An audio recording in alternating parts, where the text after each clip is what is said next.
നമസ്കാരം. ആദ്യം നോക്കാം ഈ മണിക്കൂറിലെ പ്രധാനപ്പെട്ട വാർത്തകൾ. ശബരിമലയിൽ നടന്നത് വലിയ ക്രമക്കേടെന്ന് സുപ്രീം കോടതി. ദൈവത്തെ പോലും വെറുതെ വിട്ടില്ലെന്നും നിരീക്ഷണം. ഹൈക്കോടതി പരാമർശം നീക്കണമെന്ന കെ.പി. ശങ്കരദാസിന്റെ ഹർജി തള്ളി. അന്വേഷണത്തിന് എസ്.ഐ.ടിക്ക് 6 ആഴ്ചത്തെ സമയം അനുവദിച്ച് ഹൈക്കോടതി. അന്വേഷണ സംഘത്തിൽ ഉൾപ്പെടുത്താൻ തീരുമാനിച്ച ഉദ്യോഗസ്ഥരുടെ രാഷ്ട്രീയ ബന്ധം വിവാദമായതോടെ പുതിയ പേരുകൾ സമർപ്പിച്ച എസ്.ഐ.ടി.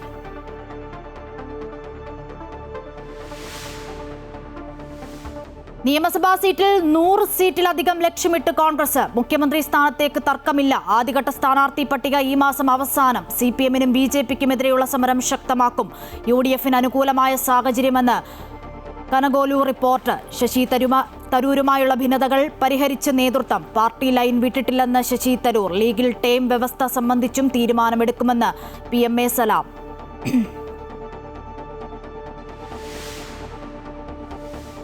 MLA സ്ഥാനത്തിന് ആന്റണി രാജു അയോഗ്യൻ. വിജ്ഞാപനമിറക്കി കേരള നിയമസഭ. ജനുവരി 3 മുതൽ പ്രാബല്യത്തിൽ. തിരുവനന്തപുരം സെൻട്രൽ സീറ്റ് ഒഴിവെന്ന് നിയമസഭാ സെക്രട്ടറി റിപ്പോർട്ട് ചെയ്തു.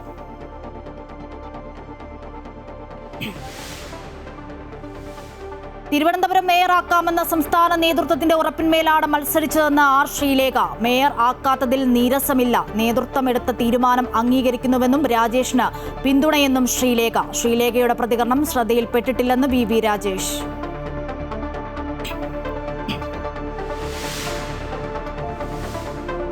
Devaswom board president K. ജയകുമാറിനെ IMG director പദവിയിൽ നിന്നും നീക്കാൻ സർക്കാർ തീരുമാനം. ടിങ്കു ബിസ്വാളിന് IMG ഡയറക്ടറുടെ ചുമതല. K. ജയകുമാർ ബുധനാഴ്ച രാജി സമർപ്പിക്കും.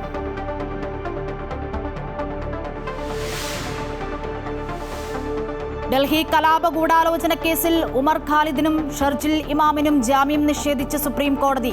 പ്രഥമ ദൃഷ്ട്യാ കുറ്റം നിലനിൽക്കുമെന്നും പ്രതികൾക്കെതിരെ ശക്തമായ തെളിവുണ്ടെന്നും കോടതി. മറ്റ് 5 പ്രതികൾക്ക് ജാമ്യം. ശബരിമലയിൽ നടന്നത് വലിയ ക്രമക്കേടെന്ന് സുപ്രീം കോടതി. ദൈവത്തെ പോലും വെറുതെ വിട്ടില്ലെന്നും സുപ്രീം കോടതിയുടെ നിരീക്ഷണം. ശബരിമല സ്വർണ്ണക്കൊള്ളക്കേസിൽ ദേവസ്വം ബോർഡ് മുൻ അംഗം KP ശങ്കരദാസിന്റെ ഹർജി സുപ്രീം കോടതി തള്ളി. സ്വർണ്ണക്കൊള്ളയിൽ ബോർഡ് അംഗം എന്ന നിലയിൽ ഉത്തരവാദിത്തമുണ്ട് എന്ന് കോടതി നിരീക്ഷിച്ചു.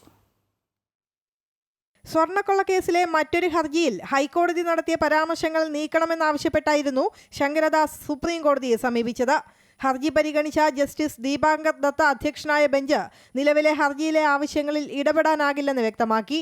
ശബരിമലയിൽ നടന്നത് വലിയ ക്രമക്കേടാണെന്നും ദൈവത്തെ പോലും വെറുതെ വിട്ടില്ലെന്നും സുപ്രീം കോടതി നിരീക്ഷിച്ചു. 2019 ബോർഡ് മെമ്പർമാരായ ശങ്കർദാസ്, N. വിജയകുമാർ എന്നിവരെ എന്തിനൊഴിവാക്കിയെന്നും ഇവർക്കെതിരെ നടപടി എന്തുകൊണ്ടെടുത്തില്ലെന്നും സ്വർണ്ണക്കൊള്ളക്കേസിൽ ഹൈക്കോടതി ചോദിച്ചിരുന്നു. മറ്റു പ്രതികളുടെ ജാമ്യാപേക്ഷ തള്ളിക്കൊണ്ടായിരുന്നു കോടതിയുടെ അന്നത്തെ പരാമർശം. സ്വർണ്ണക്കൊള്ളയിൽ ശങ്കരദാസിന് ഉത്തരവാദിത്വമുണ്ടെന്ന് സുപ്രീം കോടതി പറഞ്ഞു. എന്നാൽ പ്രായവും ആരോഗ്യ പ്രശ്നങ്ങളും കണക്കിലെടുത്ത് ബന്ധപ്പെട്ട കോടതിയിൽ മുൻകൂർ ജാമ്യാപേക്ഷ നൽകാൻ സുപ്രീം കോടതി നിർദ്ദേശിച്ചു. 2019 കട്ടിളപ്പാളിയുമായി ബന്ധപ്പെട്ട് മുരാരി ബാബു നൽകിയ അപേക്ഷയിൽ സ്വർണം പൂശിയ ചെമ്പുപാളി എന്നതിന് പകരം ചെമ്പുപാളി എന്ന് മാത്രം പത്മകുമാർ തിരുത്തി എഴുതിയ സമയത്ത് ബോർഡ് അംഗമായിരുന്നു ശങ്കരദാസ്. എന്തായാലും പ്രത്യേക അന്വേഷണ സംഘത്തിന് തുടർ നടപടികൾ വേഗത്തിലാക്കാൻ പറ്റുന്ന നിരീക്ഷണങ്ങളാണ് സുപ്രീം കോടതി നടത്തിയിട്ടുള്ളത്. അമൃത ന്യൂസ്, ന്യൂഡൽഹി. ശബരിമല സ്വർണ്ണക്കൊള്ളക്കേസ് അന്വേഷിക്കുന്ന പ്രത്യേക സംഘത്തിന് ഹൈക്കോടതി സമയം നീട്ടി നൽകി. 6 ആഴ്ച സമയമാണ് നീട്ടി നൽകിയത്. അന്വേഷണ സംഘം കൂടുതൽ ഉദ്യോഗസ്ഥരെ ഉൾപ്പെടുത്തി വിപുലീകരിക്കാനും അനുമതി. ഈ മാസം 19-ന് അടുത്ത അന്വേഷണ റിപ്പോർട്ട് സമർപ്പിക്കണം. ഇതുവരെയുള്ള അന്വേഷണ പുരോഗതിയുടെ റിപ്പോർട്ട് SIT തലവൻ ADGP H. വെങ്കടേഷ് കോടതിയിൽ സമർപ്പിച്ചു. കേസിലെ ശാസ്ത്രീയ പരിശോധനകൾ പൂർത്തിയായെന്നും പരിശോധനാ ഫലങ്ങൾക്കായി കാത്തിരിക്കുകയാണെന്നും SIT കോടതിയിൽ വ്യക്തമാക്കി.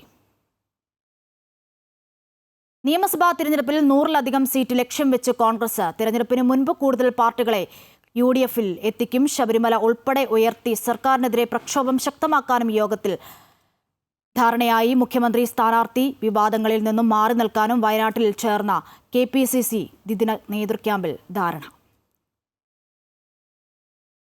മുന്നണിയുടെ അടിത്തറ ബലപ്പെടുത്തണമെന്നും പുതിയ കക്ഷികൾ വരുമ്പോൾ വേണ്ടിവന്ന ലീഗ് വിട്ടുവീഴ്ച ചെയ്യുമെന്നും മുസ്ലിം ലീഗ് സംസ്ഥാന ജനറൽ സെക്രട്ടറി PMA സലാം.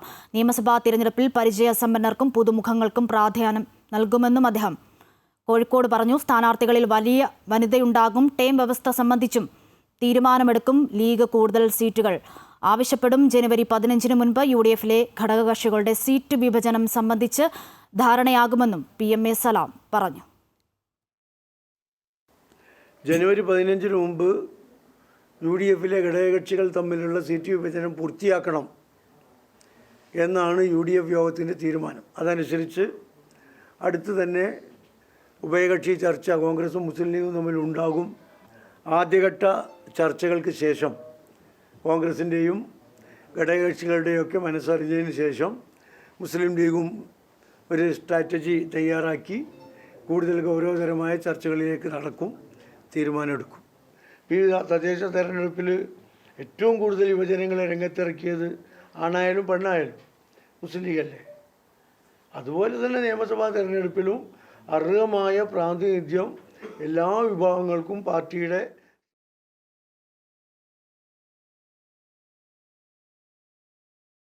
നിയമസഭാ തെരഞ്ഞെടുപ്പിൽ കൂടുതൽ സീറ്റുകൾ ലഭിക്കാൻ അർഹതയുണ്ടെന്ന് മുസ്ലിം ലീഗ്. അക്കാര്യം ചർച്ച ചെയ്യുമെന്ന് സാദിഖ് അലി ശിഹാബ് തങ്ങൾ പറഞ്ഞു. പരമാവധി വോട്ടുകൾ ചേർക്കും. മുന്നണി വിപുലീകരണത്തിന്റെ സാധ്യത പരിശോധിക്കുമെന്നും ലീഗ് നേതൃത്വം വ്യക്തമാക്കി. ഇന്നലെ കോൺഗ്രസ് പറഞ്ഞത് തന്നെയാണല്ലോ അതിൻ്റെ കാര്യം. അത് ആശയപരമായി യോജിപ്പുള്ളവരുമായി മുന്നണി തങ്ങൾ നേരത്തെ പറഞ്ഞിട്ടുള്ളതാണ്. അടിത്തറ വികസിപ്പിക്കണം എന്ന് പറഞ്ഞാൽ ഏതെങ്കിലും ഒരു പർട്ടിക്കുലർ പാർട്ടിയെ പോയി ക്ഷണിക്കണം എന്നുള്ളതല്ല. ആ രണ്ടു കൂട്ടർക്കും തോന്നുമ്പോൾ അത് മുന്നണി ചർച്ച ചെയ്യും എന്നതിനർത്ഥം.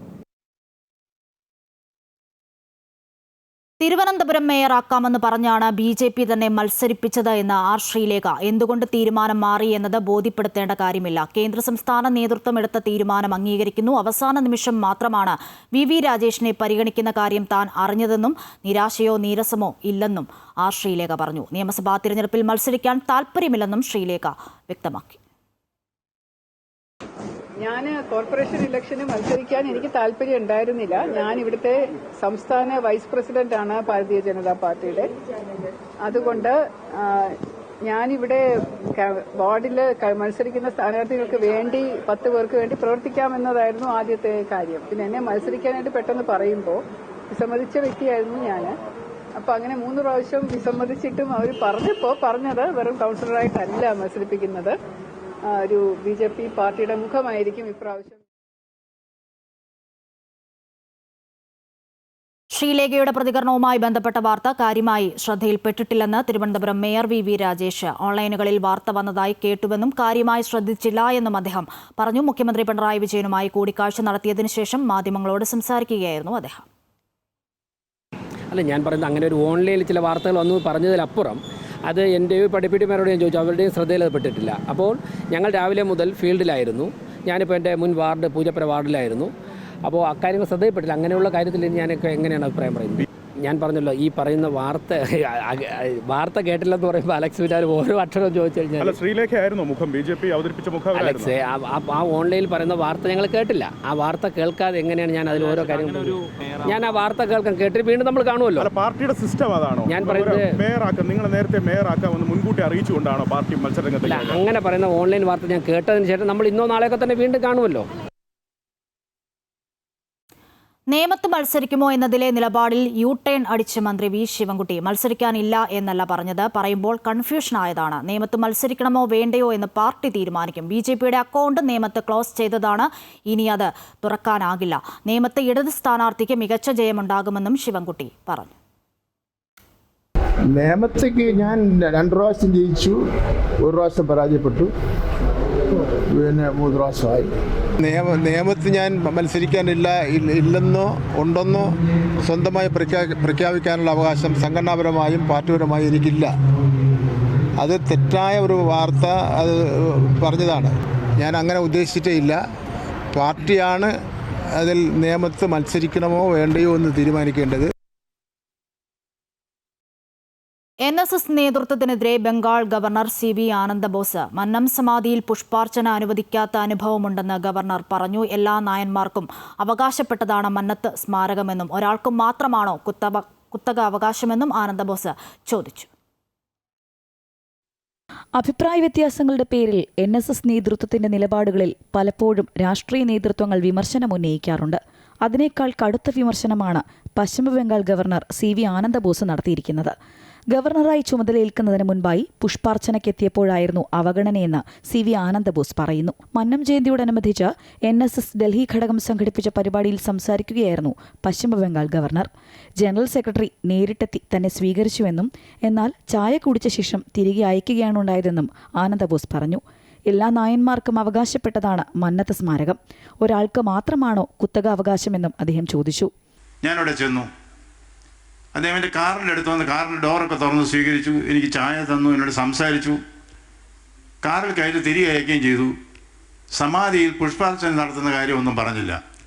അപ്പോൾ എനിക്ക് സമാധിയിൽ പുഷ്പാർച്ചന നടത്താൻ അവകാശമില്ലേ? ഈ നായർ സമുദായത്തിൽ പിറന്ന ഓരോരുത്തരും ജീവിതത്തിൻ്റെ ഓരോ ഘട്ടത്തിലും മന്നത്താചാര്യൻ്റെ സമാധിയിൽ പോയി പുഷ്പാർച്ചന നടത്തേണ്ടതല്ലേ? നമ്മുടെ അവകാശമല്ലേ?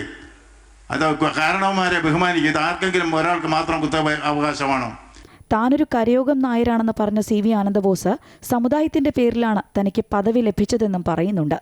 ഗേറ്റ് കീപ്പറെ കാണാനല്ല ആരും പെരുന്നയിലെത്തുന്നത്. ഡൽഹിയിൽ മന്നത്തിന്റെ സ്മാരകം നിർമ്മിക്കണമെന്ന് CV ആനന്ദബോസ് ഡൽഹി ഘടകത്തോട് ആവശ്യപ്പെട്ടു. ഈ കാവൽക്കാര് ഒരു കാര്യം ഓർക്കണം, ഗേറ്റ് കീപ്പേഴ്സ്, അവരെ കാണാനല്ല ജനങ്ങൾ വരുന്നത്. ഞാൻ പിന്നെ വരുന്ന NSSൽ പോകുന്നത് ഇപ്പോഴുള്ളവരെ കാണാനല്ല, അവരെ ബഹുമാനിക്കുന്ന സത്യമാണ്. പക്ഷേ മന്നത്താചാര്യന് ആദരം അർപ്പിക്കാനാണ്. ഡൽഹിയിൽ മന്നം സ്മാരകം നിർമ്മിക്കാൻ 1 മാസത്തെ ശമ്പളം സംഭാവന നൽകുമെന്നും ബംഗാൾ ഗവർണർ അറിയിച്ചു. അമൃത ന്യൂസ്, ന്യൂഡൽഹി. ഇപ്പോൾ CPM സംസ്ഥാന സെക്രട്ടറി MV ഗോവിന്ദൻ മാധ്യമങ്ങളെ കാണുന്നു. അതിലേക്ക്.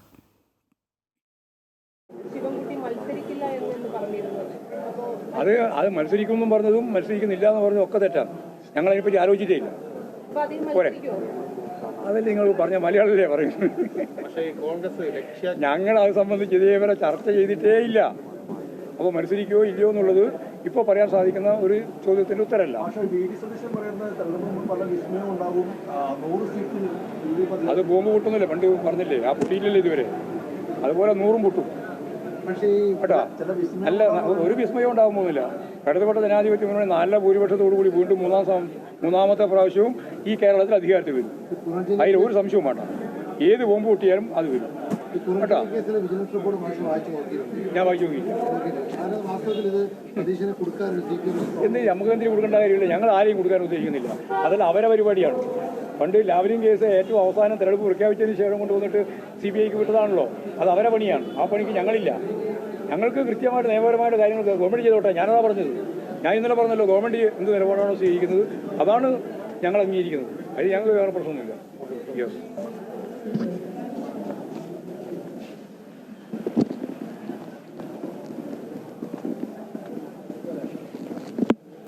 മറ്റു വാർത്തകൾ നോക്കാം. പെരുന്നയിലെ മന്നം സമാധിയിൽ പുഷ്പാർച്ചന നടത്താൻ അനുമതി ലഭിച്ചില്ലെന്ന പശ്ചിമ ബംഗാൾ ഗവർണർ CV ആനന്ദബോസിന്റെ ആരോപണം തള്ളി NSS. ആനന്ദബോസ് പറയുന്നത് പോലെ ഒരു സംഭവം ഉണ്ടായിട്ടില്ലെന്ന് NSS general secretary G Sukumaran Nair പറഞ്ഞു. ആനന്ദബോസ് പെരുന്നയിൽ വന്ന് തന്നെ കണ്ടിരുന്നുവെന്നും എന്നാൽ പുഷ്പാർച്ചന നടത്തണമെന്ന് പറഞ്ഞിട്ടില്ലെന്നും സുകുമാരൻ നായർ പറഞ്ഞു. ആവശ്യപ്പെട്ടിരുന്നുവെങ്കിൽ പുഷ്പാർച്ചന നടത്താൻ അവസരമൊരുക്കുമായിരുന്നു. NSSുമായി ആലോചിക്കാതെയാണ് CV ആനന്ദബോസിന്റെ പ്രതികരണമെന്നും സുകുമാരൻ നായർ വ്യക്തമാക്കി. Devaswom board president K ജയകുമാറിനെ IMG director പദവിയിൽ നിന്നും നീക്കാൻ സർക്കാർ തീരുമാനം. ടിങ്കു ബിസ്വാളിന് IMG ഡയറക്ടർ ചുമതല നൽകി. കഴിഞ്ഞ മന്ത്രിസഭാ യോഗമാണ് തീരുമാനമെടുത്തത്. K ജയകുമാർ ബുധനാഴ്ച രാജി സമർപ്പിക്കും. സർക്കാർ പദവി വഹിക്കുന്ന ആൾക്ക് ദേവസ്വം ബോർഡ് പ്രസിഡന്റ് പദവി വഹിക്കാനാകില്ലെന്ന് ചൂണ്ടിക്കാട്ടി B അശോക് IAS കോടതിയെ സമീപിച്ചത് ഏറെ വിവാദമായിരുന്നു. വിവരങ്ങളുമായി തിരുവനന്തപുരത്തു നിന്നും അൺഫിൽട്ടർ ഡിസൂസ ചേരുന്നു. അൺഫിൽട്ടർ, നേരത്തെ B അശോക IAS ആണ് ഇത് സംബന്ധിച്ച് കോടതിയെ സമീപിച്ചത്. ഏറെ വിവാദമായിരുന്നു. ഇതിൽ അന്ന് K ജയകുമാർ പ്രതികരിച്ചത് ഇങ്ങനെയായിരുന്നു: സംസ്ഥാന സർക്കാരാണ് എല്ലാം തീരുമാനിക്കുന്നത്. ഇപ്പോൾ തീരുമാനം വന്നിരിക്കുന്നു. വിവരങ്ങൾ. തീർച്ചയായും അശ്വതി, അതായത് IMG ഡയറക്ടർ പദവിയിൽ ഇരിക്കുമ്പോഴാണ് IMGയുടെ ഡയറക്ടർ പദവിയിൽ നിന്ന് സർക്കാർ ശമ്പളം വാങ്ങുന്ന ഉദ്യോഗസ്ഥനായിരിക്കവെയാണ് തിരുവിതാംകൂർ ദേവസ്വം ബോർഡിന്റെ പ്രസിഡന്റായി ചുമതലയേറ്റത് K ജയകുമാർ. എന്നാൽ സർക്കാർ പദവിയിലേക്ക് ഒരു ദേവസ്വം ബോർഡിന്റെ അധ്യക്ഷനാകാൻ നിയമപരമായി സാധ്യമല്ലെന്ന് ചൂണ്ടിക്കാട്ടി ഇദ്ദേഹം ചുമതലയേറ്റ് 2 ആഴ്ചയ്ക്ക് ശേഷം മുതിർന്ന IAS ഉദ്യോഗസ്ഥനായ B അശോക് കോടതിയെ സമീപിക്കുകയായിരുന്നു. അതായത് ദേവസ്വം ബോർഡിന്റെ മാനുവലിൽ പറയുന്നത് സർക്കാർ പദവി വഹിക്കുന്ന ഒരു വ്യക്തിക്കും ആർക്കും തന്നെയും ദേവസ്വം ബോർഡിന്റെ ഭരണസമിതിയിൽ അംഗമാകാൻ സാധ്യമല്ല. അത് പ്രസിഡന്റ് ആയാലും അംഗമായാലും സർക്കാർ പദവിയിലിരിക്കുന്ന ആർക്കും സാധ്യമല്ല എന്ന് കൃത്യമായി തന്നെ ദേവസ്വം മാനുവൽ, ദേവസ്വത്തിന്റെ ചട്ടത്തിൽ കൃത്യമായി പറയുന്നുണ്ട്. ഇത് ചൂണ്ടിക്കാട്ടിയായിരുന്നു ഈ നിയമനം അസാധുവാക്കണമെന്നാവശ്യപ്പെട്ട് ബി അശോക് കോടതിയെ സമീപിച്ചിരുന്നു. ആ കോടതിയുടെ വിധി ഈ മാസം 15-ാം തീയതി. വിധിയല്ല, ആ കോടതി ആ ഹർജി പരിഗണിക്കുന്നത് ഈ മാസം 15-നാണ്. ഹർജി പരിഗണിക്കാനിരിക്കവെയാണ് സർക്കാർ ഏറ്റവും സുപ്രധാനമായ തീരുമാനം കൈകൊണ്ടിരിക്കുന്നത്. പക്ഷെ അന്ന് ഇത് വിവാദമായപ്പോൾ അശ്വതി പറഞ്ഞതുപോലെ തന്നെ ജയകുമാർ പറഞ്ഞത് സർക്കാരാണ് തന്നെ നിയമിച്ചത്, അതിനപ്പുറത്തേക്ക് തനിക്കൊന്നും പറയേണ്ട, സർക്കാർ തീരുമാനിക്കട്ടെ എന്നാണ്. പക്ഷെ അന്ന് വലിയ രീതിയിൽ ചർച്ചയായപ്പോൾ മുഖ്യമന്ത്രി എന്ന മാധ്യമങ്ങളോട് പ്രതികരിച്ചിരുന്നു. മുഖ്യമന്ത്രി വാർത്താ സമ്മേളനം നടത്തിയപ്പോൾ ഈ വിഷയത്തിൽ ചൂണ്ടിക്കാട്ടിയപ്പോൾ അദ്ദേഹം പറഞ്ഞത് അങ്ങനെ അദ്ദേഹത്തെ മാറ്റേണ്ടതില്ല എന്നായിരുന്നു മുഖ്യമന്ത്രി പറഞ്ഞത്.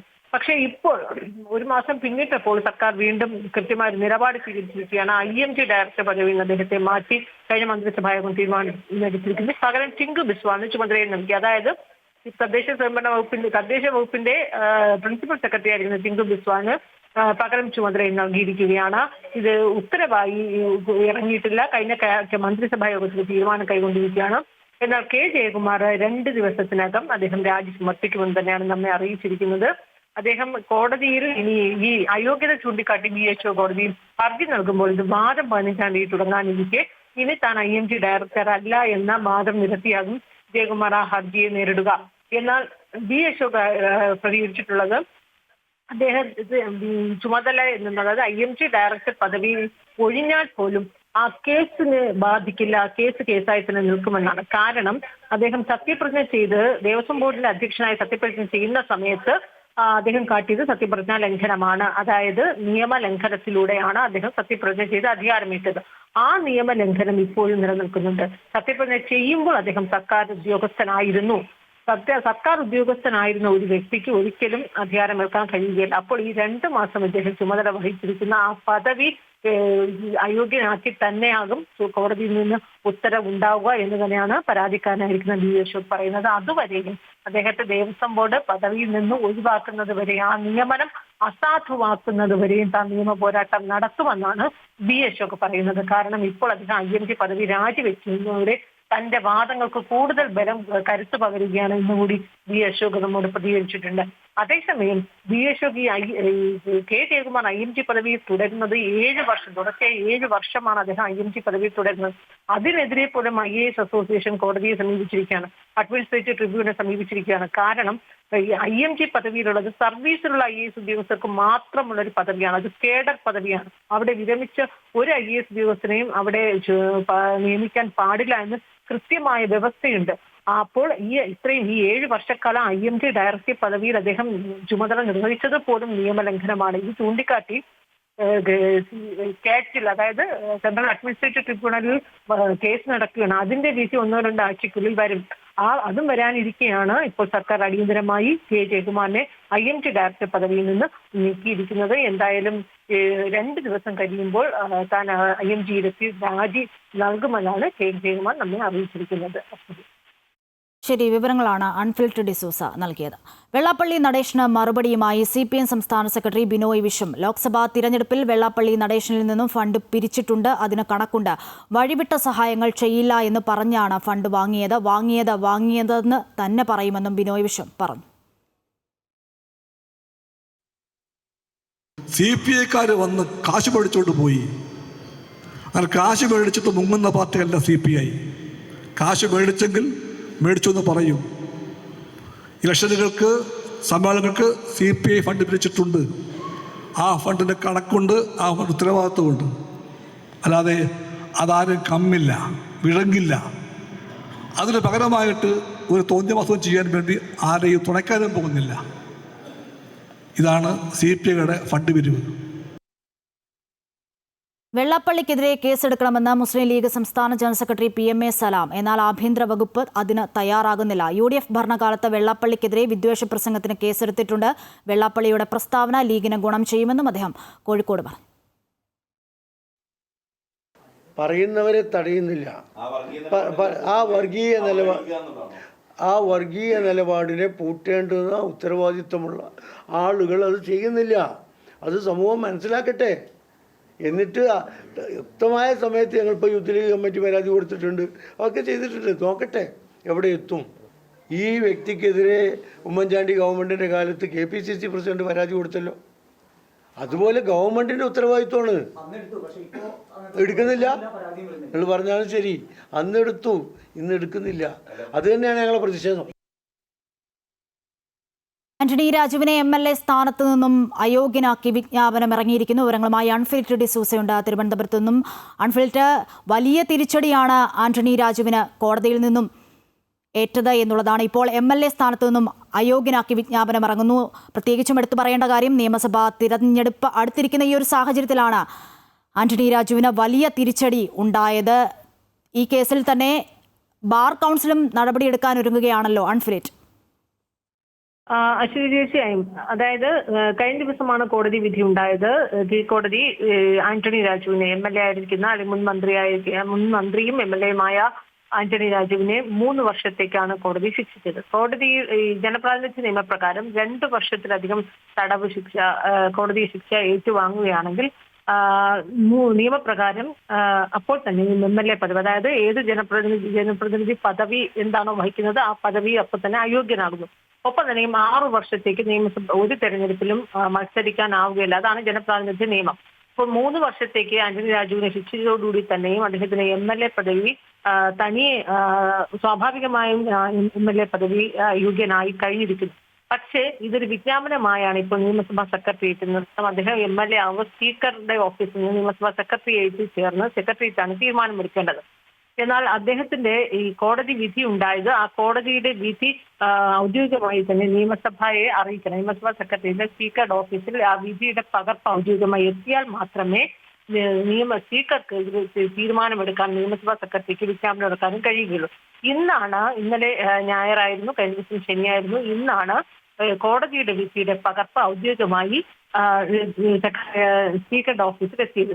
ഉടൻ തന്നെ സ്പീക്കറുടെ നിയമസഭാ സെക്രട്ടേറിയറ്റ് യോഗം ചേരുകയും ഇദ്ദേഹത്തെ അയോഗ്യനാക്കി എന്നുള്ള വിജ്ഞാപനം ഇറക്കുകയും തുടർന്ന് മാത്രമല്ല ഇദ്ദേഹം MLA പദവി അദ്ദേഹം MLA അല്ലാതായിരിക്കുന്നു, തിരുവനന്തപുരം സെൻട്രൽ എന്ന നിയമസഭാ മണ്ഡലത്തിൽ MLAയുടെ ഒഴിവ് വന്നിരിക്കുന്നു എന്ന വിജ്ഞാപനത്തിൽ പറയുന്നത്. ഇക്കാര്യം അതുപോലെ ചൂണ്ടിക്കാട്ടി തെരഞ്ഞെടുപ്പ് കമ്മീഷനെ, ഇലക്ഷൻ കമ്മീഷനെയും സ്പീക്കറുടെ ഓഫീസർ നിയമസഭാ സെക്രട്ടേറിയറ്റ് ഔദ്യോഗികമായി തന്നെ അറിയിക്കും. സാധാരണഗതിയിൽ ഇതാണ് ഒരു അതായത് ചട്ട നടപടിക്രമങ്ങൾ ഇങ്ങനെയാണ്. ഏതെങ്കിലും രീതിയിലൊരു ജനപ്രതിനിധിയെ കോടതി ശിക്ഷിക്കുമ്പോൾ ആ ശിക്ഷയോടുകൂടി, ആ വിധി വരുന്നതോടുകൂടി തന്നെ അദ്ദേഹം അയോഗ്യനാവുകയും അദ്ദേഹം വഹിച്ചിരിക്കുന്ന പദവി നഷ്ടമാവുകയും ചെയ്യുന്നു. ആ പദവിയിൽ അദ്ദേഹം അർഹനല്ലാതായി തീരുകയാണ്. അദ്ദേഹം രാജിവെച്ചൊഴിയേണ്ട ഒരു സാഹചര്യം ഇല്ല. ഇതിപ്പോൾ ഒരു നടപടിക്രമം എന്ന രീതിയിൽ മാത്രമാണ് ഇപ്പോൾ വിജ്ഞാപനം ഉണ്ടായിരിക്കുന്നത്. ഈ വിജ്ഞാപനം ഉണ്ടാകുമ്പോൾ സ്വാഭാവികമായും MLA ആണെങ്കിൽ നിയമസഭാ സെക്രട്ടേറിയറ്റ് ഇക്കാര്യം തെരഞ്ഞെടുപ്പ് കമ്മീഷനെ അറിയിക്കേണ്ടതുണ്ട്. അതേ രീതിയിലാണ് ഇപ്പോൾ നിയമസഭാ സെക്രട്ടേറിയറ്റ്, ഇപ്പോൾ MP ആണെങ്കിൽ പാർലമെന്റ് സെക്രട്ടേറിയറ്റ് ഔദ്യോഗികമായി ഇലക്ഷൻ കമ്മീഷൻ, കേന്ദ്ര ഇലക്ഷൻ കമ്മീഷൻ അറിയിക്കുക. അതുപോലെ ഇപ്പോൾ MLA ആയിരുന്ന നിയമസഭാ സെക്രട്ടേറിയറ്റ് ഔദ്യോഗികമായി ഇക്കാര്യം തെരഞ്ഞെടുപ്പ് കമ്മീഷനെ അറിയിക്കുന്നു. 6 മാസം ബാക്കിയുണ്ടെങ്കിൽ തെരഞ്ഞെടുപ്പ് കമ്മീഷന് അവിടെ ഒരു ബൈ ഇലക്ഷൻ ഉപതെരഞ്ഞെടുപ്പിന് വിജ്ഞാപനം ഇറക്കും. നിലവിൽ ഇവിടെ അടുത്ത തെരഞ്ഞെടുപ്പിന് 3 മാസം മാത്രം ഉള്ളതിനാൽ ഒരു ഉപതെരഞ്ഞെടുപ്പിന്റെ ഒരു ചോദ്യം ഉയരുന്നില്ല. സ്വാഭാവികമായും ഇത് ഔദ്യോഗികമായി ഇലക്ഷൻ കമ്മീഷനെ അറിയിക്കുന്നു നിയമസഭാ സെക്രട്ടേറിയറ്റ്. ഒപ്പം തന്നെ അതിന് വിജ്ഞാപനമായി ഗസറ്റിൽ പ്രസിദ്ധീകരിക്കുകയും ചെയ്തിരിക്കുകയാണ്. വിധി വന്നതോടുകൂടി തന്നെ ആന്റണി രാജു നിയമപരമായി MLA സ്ഥാനം അദ്ദേഹത്തിന് മാറി. ഒപ്പം തന്നെ അദ്ദേഹം 6 വർഷത്തേക്ക് തെരഞ്ഞെടുപ്പ് മത്സരിക്കാനാകാത്ത രീതിയിൽ അയോഗ്യനാവുകയും ചെയ്തിരിക്കുകയാണ്. അശ്വതി, ശരി, വിവരങ്ങളാണ് അൺഫിൽറ്റ് നൽകിയത്. ഡൽഹി കലാപ ഗൂഢാലോചന കേസിൽ ഉമർ ഖാലിദിനും ഷർജിൽ ഇമാമിനും ജാമ്യമില്ല. മറ്റ് 5 പ്രതികൾക്ക് സുപ്രീം കോടതി ജാമ്യം അനുവദിച്ചു. വിചാരണ വൈകുന്നു എന്ന കാരണത്താൽ ജാമ്യം നൽകാനാകില്ലെന്ന് സുപ്രീം കോടതി പറഞ്ഞു. ജസ്റ്റിസുമാരായ അരവിന്ദ് കുമാറും NV അൻസാരിയും അടങ്ങിയ 2-അംഗ ബെഞ്ചാണ് ഹർജിയിൽ വിധി പറഞ്ഞത്. 2020 ഫെബ്രുവരിയിൽ പൗരത്വ ഭേദഗതി നിയമത്തിനെതിരായ പ്രതിഷേധത്തിനിടെ ഉണ്ടായ കലാപത്തിനായി ഗൂഢാലോചന നടത്തിയെന്നാണ് ഒമർ ഖാലിദ്, ഷർജിൽ ഇമാം ഉൾപ്പെടെയുള്ളവർക്കെതിരായ കേസ്. 5 വർഷമായി വിചാരണയില്ലാതെ തടവിലാണ് എന്ന് ചൂണ്ടിക്കാട്ടിയാണ് പ്രതികൾ ജാമ്യ ഹർജി നൽകിയത്. ഹർജി നേരത്തെ ഡൽഹി ഹൈക്കോടതി തള്ളിയിരുന്നു. ഈ പശ്ചാത്തലത്തിലാണ് സുപ്രീം കോടതിയെ സമീപിച്ചത്. ഹർജിയിൽ വിധി പറഞ്ഞ ജസ്റ്റിസുമാരായ അരവിന്ദ് കുമാറും NV അൻസാരിയും അടങ്ങിയ 2-അംഗ ബെഞ്ച് പ്രതികൾക്കെതിരെ ശക്തമായ തെളിവുകളുണ്ടെന്ന് നിരീക്ഷിച്ചു. കേസിൽ ഉൾപ്പെട്ട എല്ലാവരെയും ഒരുപോലെ കാണാനാകില്ലെന്ന് പറഞ്ഞുകൊണ്ടാണ് ഒമർ ഖാലിദ്, ഷർജിൽ ഇമാം എന്നിവരുടെ ജാമ്യാപേക്ഷ തള്ളിയത്. UAPA ചുമത്തിയ കേസിൽ വിചാരണ നീണ്ടുപോകുന്നത് ജാമ്യം ലഭിക്കാൻ കാരണമല്ലെന്ന് കോടതി വ്യക്തമാക്കി. അതേസമയം കേസിൽ ഉൾപ്പെട്ട ഗുൽഫിഷ ഫാത്തിമ, ഷിഫ ഉർ റഹ്മാൻ, മീര ഹൈദർ, മുഹമ്മദ് സലീം ഖാൻ, ഷദാദ് അഹമ്മദ് എന്നിവർക്ക് കോടതി ഉപാധികളോടെ ജാമ്യം അനുവദിച്ചു. ഒമർ ഖാലിദും ഷർജിൽ ഇമാമുമാണ് കലാപത്തിന് ഗൂഢാലോചന നടത്തിയത് എന്നാണ് അന്വേഷണ സംഘത്തിന്റെ കണ്ടെത്തൽ. രാജ്യവിരുദ്ധ പ്രസംഗങ്ങളും മുദ്രാവാക്യങ്ങളും ഇരുവരും മുഴക്കിയെന്നും രാജ്യവിരുദ്ധ ശക്തികളിൽ നിന്ന് സഹായം ലഭിച്ചിരുന്നുവെന്നും അന്വേഷണ സംഘം പറയുന്നുണ്ട്. 2020 ജനുവരി 28-നാണ് ദേശവിരുദ്ധ പ്രസംഗം നടത്തിയെന്ന കേസിൽ ഷർജിൽ ഇമാം അറസ്റ്റിലാകുന്നത്. 2020 സെപ്റ്റംബർ 14-ന് കലാപാഹ്വാന കേസിൽ UAPA ചുമത്തി ഒമർ ഖാലിദിനെയും അറസ്റ്റ് ചെയ്തു. 2020 ഫെബ്രുവരിയിൽ ഡൽഹിയിൽ നടന്ന കലാപത്തിൽ 57 പേരാണ് മരിച്ചത്. 700-ലധികം പേർക്ക് പരിക്കേൽക്കുകയും ചെയ്തിരുന്നു. അമൃത ന്യൂസ്, ന്യൂഡൽഹി.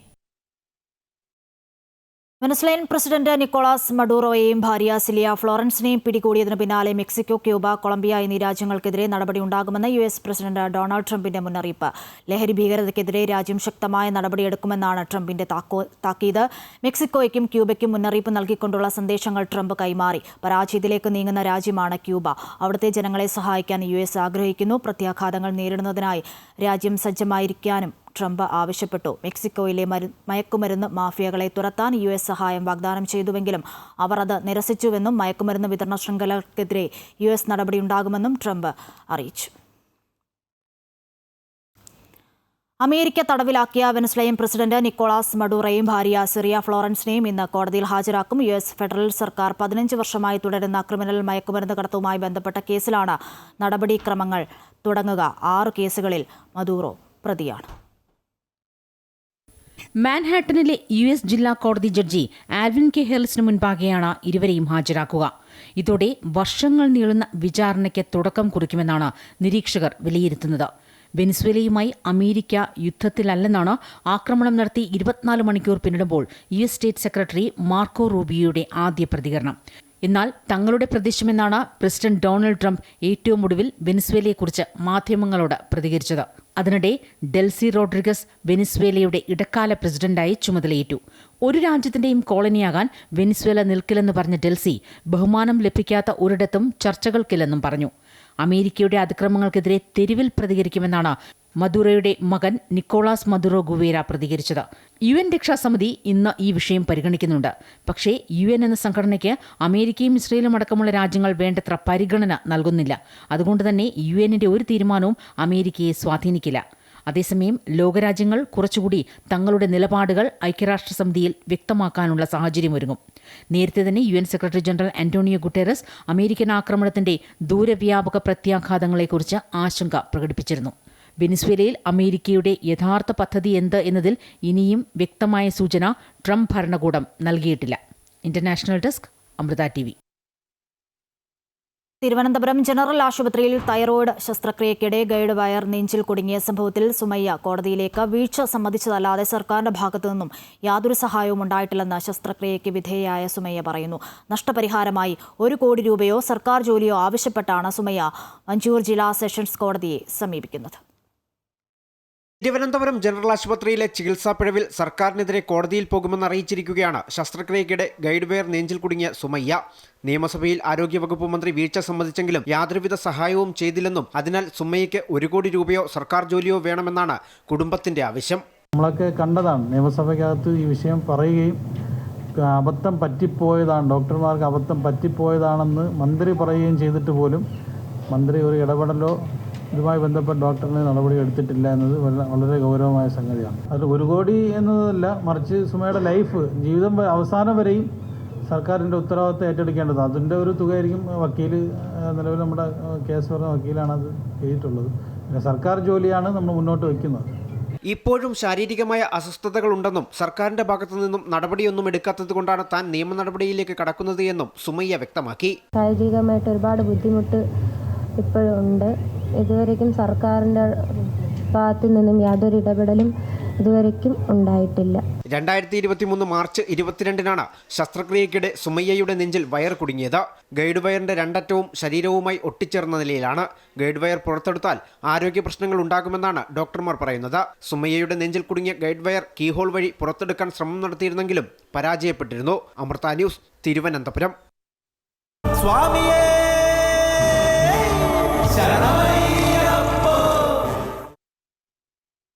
ശബരിമല സന്നിധാനത്ത് ദീപാരാധനയുടെ സമയമാണ് തത്സമയം.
ശബരിമല സന്നിധാനത്ത് ദീപാരാധനയുടെ സമയമായിരുന്നു. തത്സമയമാണ് പ്രേക്ഷകർ കണ്ടത്.